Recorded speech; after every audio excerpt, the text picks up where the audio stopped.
매트 하나 깔면 괜찮습니다.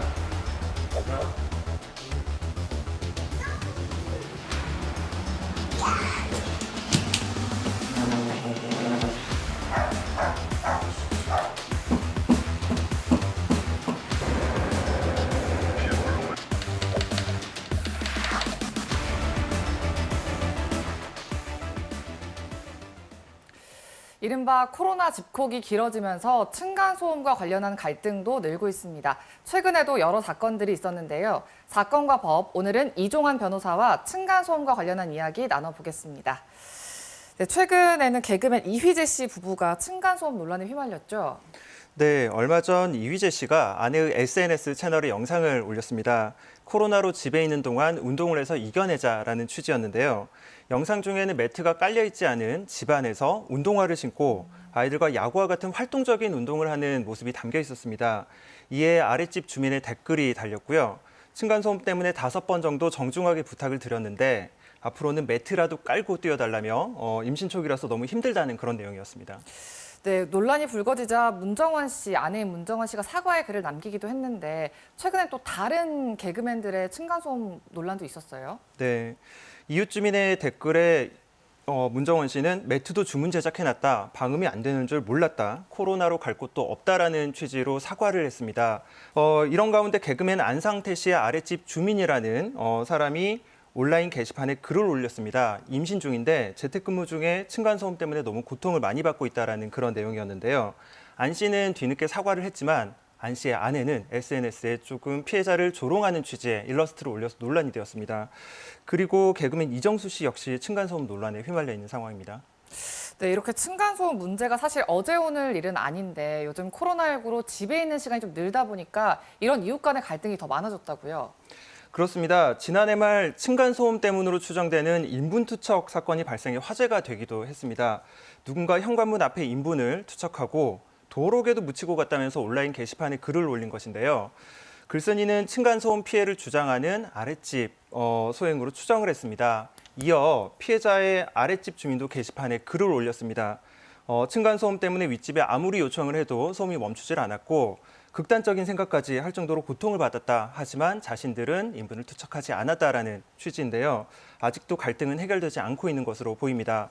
이렇듯 그동안 층간소음 민원 건수는 연평균 2만여 건 정도였는데 지난해는 총 4만 2천여 건으로 2배가 넘는 민원이 접수되었다고 합니다. 네, 이렇게 이웃 갈등이 좀 심해지면서 이 윗집에 복수하는 방법을 공유하는 글들이 올라온다고요. 네, 혹시 층간소음 보복 스피커라고 들어보셨습니까? 실제 쇼핑몰 등에서 판매되고 있는 그런 제품인데요. 강한 진동으로 저음을 발생시키는 우퍼를 천장에 설치를 해서 윗집에 보복을 할 수 있도록 하는 제품입니다. 또 2,000원짜리 고무망치로 해결을 했다 그런 사람도 있고 아니면 화장실 환풍기를 통해 담배 연기를 내보냈다라는 대처법까지 다양한 방법이 나오고 있는 상황입니다.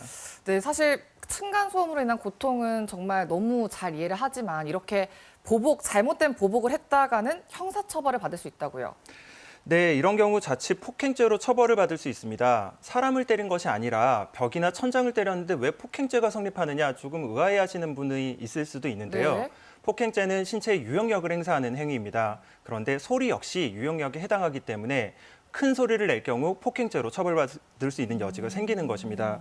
그리고 최근 눈에 띄는 판결도 있었습니다. 아랫집 주민이 방금 말씀드린 층간소음 스피커를 계속 사용했습니다. 그러자 보니까 윗집 사람 같은 경우는 고통을 받았고요. 결국은 이사까지 가게 되었습니다. 하지만 예참치 않고 민사소송을 아랫집 주민을 상대로 제기한 사건인데요.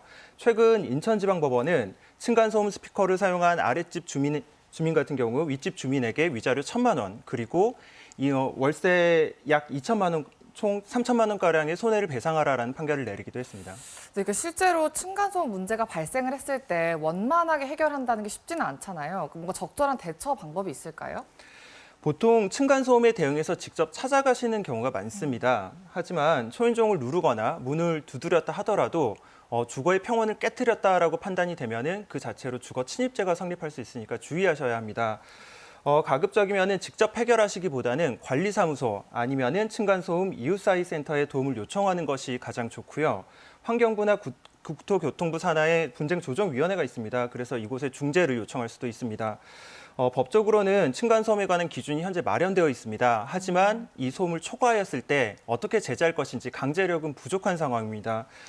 따라서 입법적인 보완이 조금 필요한 상황인데 무엇보다도 나 역시 피해자가 될 수 있다라는 마음으로 서로 조심하고 배려하는 것이 필요한 상황으로 보입니다. 네, 적절한 대책도 물론 나와야겠지만 서로가 배려하는 마음이 가장 필요할 것 같습니다. 오늘 이야기 여기까지 듣겠습니다. 고맙습니다.